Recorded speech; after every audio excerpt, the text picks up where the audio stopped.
This is the Mavic 3 Enterprise, and this is an industrial power generation facility. And today I'm going to show you how to inspect it using this Mavic 3 and the press of one button.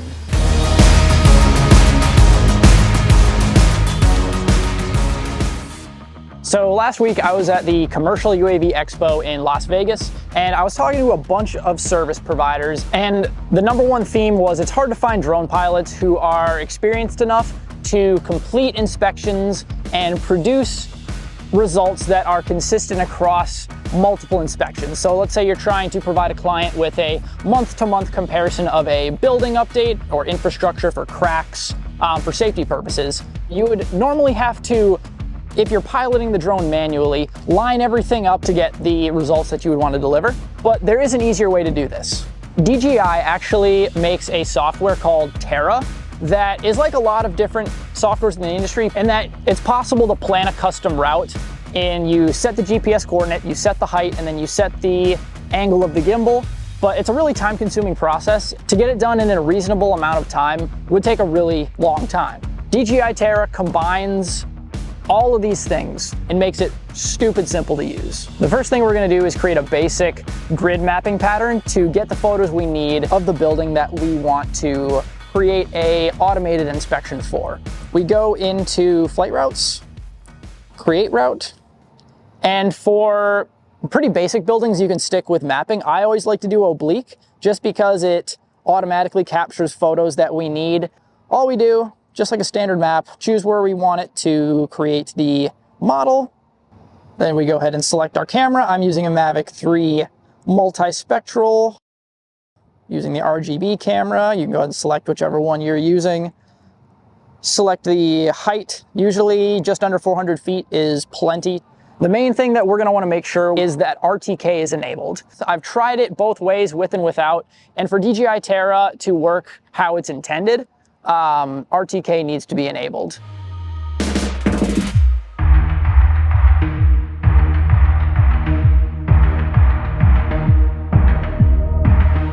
So after we've taken all the photos we need for the basic 3D map using the built-in oblique feature of the Mavic 3, we're going to take all the photos and import them into DJI Terra. The first thing we're going to do is make sure we're in reconstruction in the top left here. I'm going to click new mission, visible light, name it whatever your structure is, and then we're going to go choose the folder. And the nice thing is we don't have to do any data organization.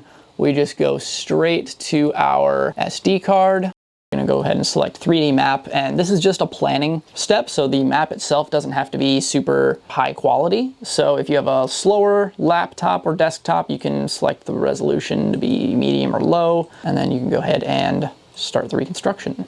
Once the map is completed, you're gonna go over to the flight route section over here. You're gonna click new mission, and we're gonna click detailed inspection. We can name it whatever we want.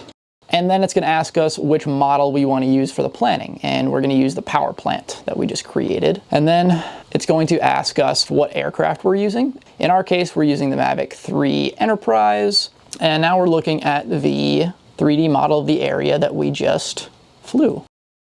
Okay, so now we're going to start telling the drone where we want it to take pictures. So let's say we want to take top-down photos of this fan here and give that to a company in a report. First thing we do is click where we want it to take a photo, and it's going to bring up this thing here, which is a estimate of what it thinks the photo is going to look like. And because we mapped this whole area using RTK, the drone is going to position itself such that this estimate is going to be accurate.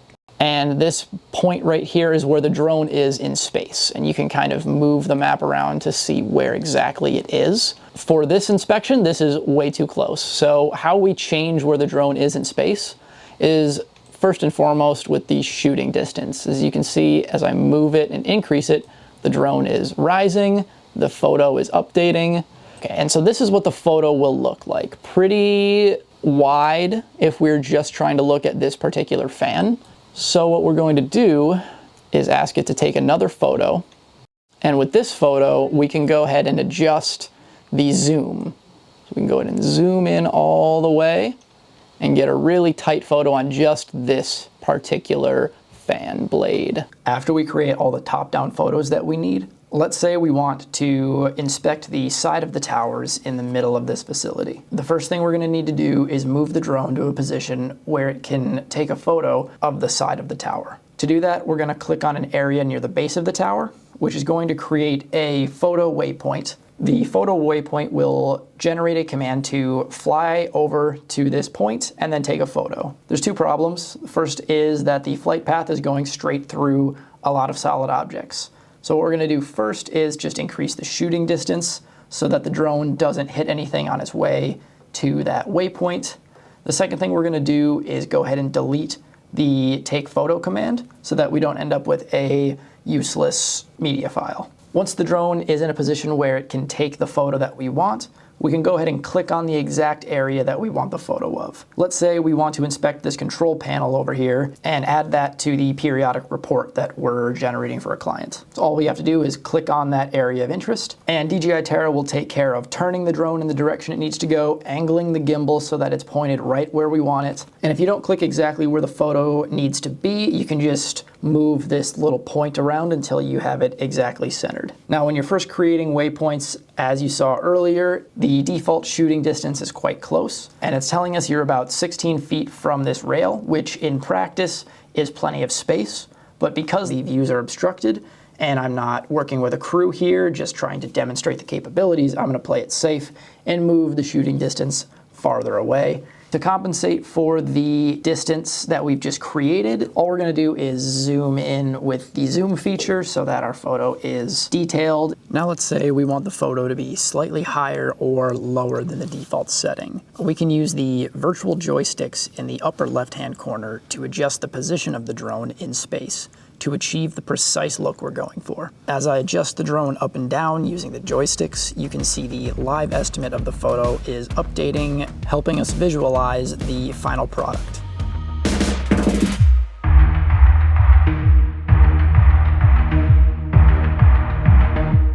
All right, so after we have a map that we're satisfied with, what we're gonna do is export it. So we're gonna go ahead and click Save Mission in the top right here. And then we're going to go ahead and click that export button and save this KMZ file to wherever is going to be convenient for us to access it. What I like to do is take an SD card, micro, and put the KMZ on here, and then just put it right inside the RC Pro. Once the KMZ file is on the SD card and inside the RC Pro, we can go over here to flight routes, the plus button in the top right, import KMZ, and we're going to select this jumble of letters and numbers here, which is just the SD card, and then scroll down to the KMZ file, firm, then we're going to allow access, and it will load up right here. And then once we're here, we're going to select this little drop-down arrow and then the little pencil edit button. Then we're going to select Add Points on Map. And if you're using a variation of the Mavic 3 Enterprise, like the Mavic 3 Multispectral or the Thermal, you can select this drop-down menu here and change that aircraft to whatever you're using. We need to do this because in DJI Terra, it doesn't let us select any other Mavic other than the Enterprise. So if you are using a multispectral, you will need to change this. After we've selected the correct aircraft, we can go ahead and click on the waypoints and name each photo that it's going to take. So let's say this is the North Tower upper left, right? And that's our wide photo. And now we can go here to our zoomed photo and name this North Tower, upper left, zoom. And what this is going to do is after the drone takes its photos, each file is going to be named whatever we choose. So organizing large amounts of data into categories is going to be astronomically easier. Once we're satisfied with our map and the names of each of our photos, we can go ahead and click the back button in the upper left-hand corner and click Save, and we're ready to head out into the field. Okay, so once we have the custom flight route loaded in and the RTK connected, we can go ahead and test out the custom flight route for the first time. We're going to go ahead and to our flight routes, select the route that we created, move the drone away from your car so you don't hit it. Critical step. And we can go ahead and click play. Go ahead and upload it. Start.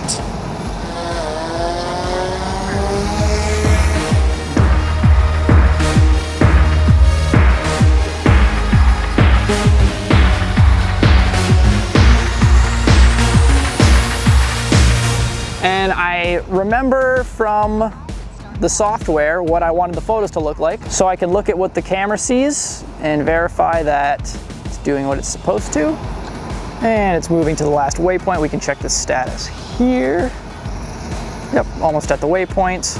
And it's going to flick its gimbal to where I want it to go, take the photo, and then it will automatically return to home. Back at the office, we can pull up the first waypoint in DJI Terra and compare the photo that was predicted to the photo that was actually taken. And as you can see, it's spot on for this wide shot. Moving over to the close-up of the first fan blade, we can see that it's also spot on.